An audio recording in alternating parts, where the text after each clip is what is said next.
It's time for Boating Safety Tips, presented by Ameren, Missouri, Performance Boat Center, and the Missouri State Highway Patrol. Here's Lake TV's William Holtz. It's time for another one of our boating safety tips, of course, with Ameren, Missouri Performance Boat Center and the Missouri State Highway Patrol Water Patrol Division. And today we're going to focus on dock safety, and we're fortunate enough to be joined by Brian Vance with Ameren, Missouri to cover this. Brian, how are you doing, man? Doing great, Will. How are you? Awesome, beautiful weather. It's a great day to be out on the water, but if you're going to go out in the water, probably want to make sure you start at the first and most important place, that'd be your dock, before you ever get on the water. And there's some important things you need to think about. And first thing I want to touch on, Brian, is those addresses and those permits you see from the water. How can you make sure when you go to get a dock that you're ready and that those display properly? Yeah, well, it's important that everyone displays their 911 address and their dock permit. It lets the first responders know where you're at on the water should there be an emergency. As the millions of visitors that we have each year may not be familiar with their location, that provides the first step in your line of defense if there's an emergency that occurs. Very good. And most people watching and most people that have been to beautiful Lake of the Ozarks, they want a slice of heaven. They want to become a homeowner. It means they're probably going to end up getting themselves a dock before they can get a boat. And there's two ways to do that. You can get a new one built. Sometimes you can even buy a used one. And it's a little different process with new and used when it comes to your dock permit and, of course, your address with your new dock. Talk about that. Yeah, anytime you purchase a dock at the lake, it needs to be permitted.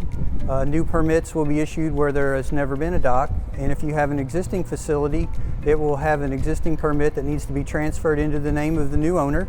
And anytime you move those docks, it's important to remember that the permit doesn't move with the dock. It's like a 911 address. It stays at that location. And if you move one dock from one location to the other, change your sign with the updated information in case there is an emergency so someone can find you. Very good. And now let's talk about dock builders. Like we said, they sell them new and they build them, or they also have used docks. But regardless, it's important that they're certified.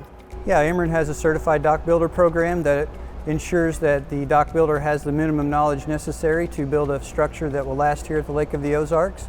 It also ensures that they're carrying their proper liability and workers' compensation insurance. That'll just keep everybody safe. Make sure they know what they're doing, make sure they're covered in case something were to happen. And now we talk about dock safety. One thing that comes to mind is if you feel a shock, swim away from the dock, and that's a slogan you guys have used for a long time. Talk to us about some of the things you can do before it gets to that point that can hopefully prevent that from ever happening. Each dock owner needs to make sure that their facility is electrically safe. No more important thing at the Lake of the Ozarks than ensuring that. So the first thing that a homeowner can do is simply make a visual inspection of their dock every time they walk down.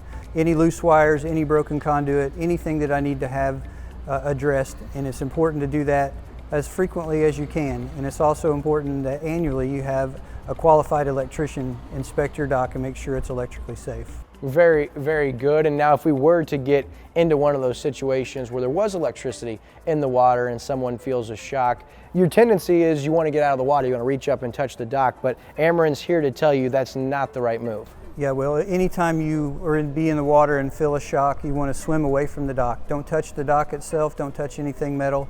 Get to the bank and get out on land. Definitely, if you feel a shock, swim away from the dock. Very good. And another thing, that you mentioned, if that's going on, you want to make some noise, want to make sure people know, not only while you're swimming away from the dock, but to warn everybody else around they should not enter the water. Yes, that's very important. Never enter the water if there is a possible electrical situation.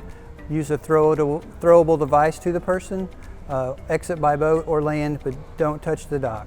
Very good. So you guys may have questions. I can guarantee you this is information you needed to have, and maybe they've got additional questions or want to check out some more info, or you want to check out your dock permit situation and look at applying for a new dock permit. Where can all this information be found? Will, all that information is on our website at amerenmissouri.com/lake. Very good. For Brian Vance with Ameren, Missouri, we thank you guys for your time. Thank you, Will. You're going to want to remember, folks, if you feel a shock, swim away from the dock. This boating safety message brought to you, of course, by Lake TV, our host location, Performance Boat Center, as well as Ameren, Missouri, and the good folks over at the Missouri Water Patrol Division of the State Highway Patrol. We'll see you guys on the water.